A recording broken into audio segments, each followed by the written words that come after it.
there's not. It's a bit of a trend too. There's many networks that try these very non-hierarchical global structures, especially now during COVID. But I do think it's innovative in some way. Yes. Because we had some network organization experiences before, both domestically in China, quite some, and sometimes I engage in some other international network organizations. Mm-hmm. And can you compare your experience?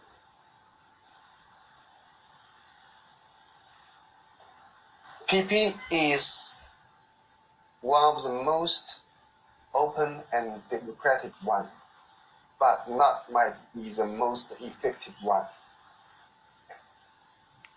Okay, can you elaborate in comparing to other networks?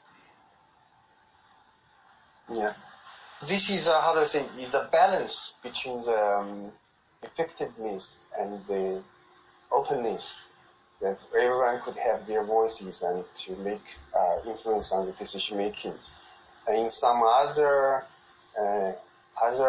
network organizations we've been working with for the years, usually there will be a host organization like PP. And this host organization is usually the, not only the heart of this organization, but also the, one among the most experienced or knowledgeable or have a very good reputation in the area. But there will always be like problems like the what I call the competition among, because there are some other organizations, they also have very good reputation and very knowledge in this area, who have been working many years. There might have been some kind of contradictions among these very, the strong organizations. One thing good about PB I experienced in these network organizations, I don't have a strong feeling about this kind of contradictions. These kind of contradictions or competition? Contradictions or competitions sometimes, because those organizations will usually have their appetite or their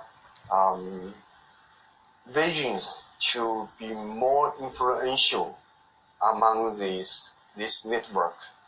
They have their own purpose and goals in joining this kind of network organization. I think this is one thing good about PP.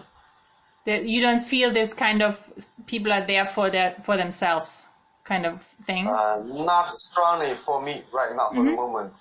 It might be that I haven't been engaged very fully or deeply enough. But until right now to the moment, this is one thing good about PP.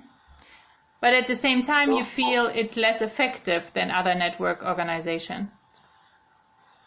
Yes. It's also very young. Do you think that has something to do with it, or why is it less effective? If there is one host organization who is very strong and has very good reputations and have a very strong implementation or organizing powers, capacities, usually they could propose some projects. What should I say? In English, the project designs and proposals are usually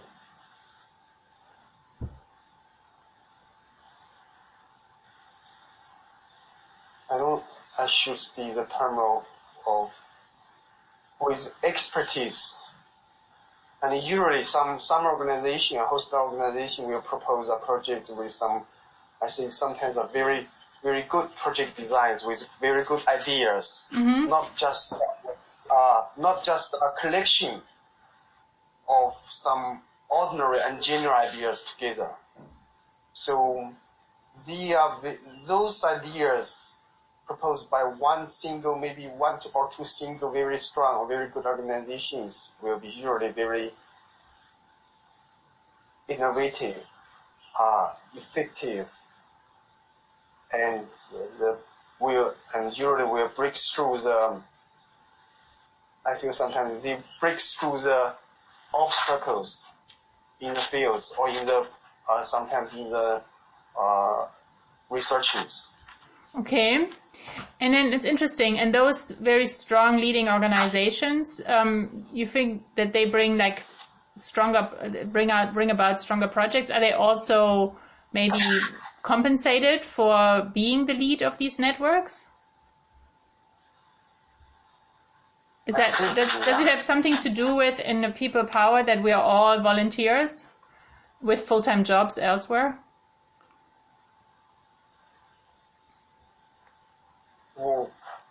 But for other network organizations like what we have participated, we are all volunteers. And even the leads. But sometimes the leading organization usually they have been granted a project by a donor. But I think this is the same way that PB work, right? Because we have central staff that are there full time. Yes. And then we have some money to compensate individuals or organizations in the network to actually execute projects. What do you mean? You mean the full-time staff of PB or those who engage in the sub-projects of PB? Both, right? I mean, there's full-time staff that get paid full-time, and then there's sub-projects like that either they need outsourcing because they need to develop digital tools or websites, or people get paid for certain services they do to execute the sub-projects. A little bit, okay. But would you say, to come back to this term solidarity, and then comparing this network organization with others you've been part of, would you say the word solidarity is also something that describes the other experiences you've had in these other networks? Yes, I agree. Mm-hmm. I could see even more solidarities in other network organizations. Okay. And how did they enact that? How did they ensure that there was this sense of solidarity? Maybe, let me make for example, maybe in one of the network organizations, they have set up a goal, and it's a joint project by everyone, not just by few of them, some of them. So everyone is working together towards the same goal in the same projects. Mm-hmm. So we feel more connected. But then you also have to agree on what that one project is that everybody can relate to. Then it needs to be a very strong hook that everybody's similar. Like we had now, for example, at People Powered, let's say you have PB for climate change that attracts some but not others. You have to, in another network organization, then you have to find this project that really everybody is equally engaged with. Yes, I agree. Because for PP, there are quite some different potential projects too. You could choose to feel engaged. But one thing, the setbacks about the feeling of feel disconnected is if you do not participate in numbers or decently numbers of these projects, sometimes you feel disconnected. Mm-hmm. For some other network organizations, they don't have too many projects. For each year, they have maybe one goal, a major goal, or major project that everyone could discuss fully and could what we see. You could be focusing on the same topics and discussing and working to push this forward for this year. And maybe for another phase or another year, we work on a common goal we have set.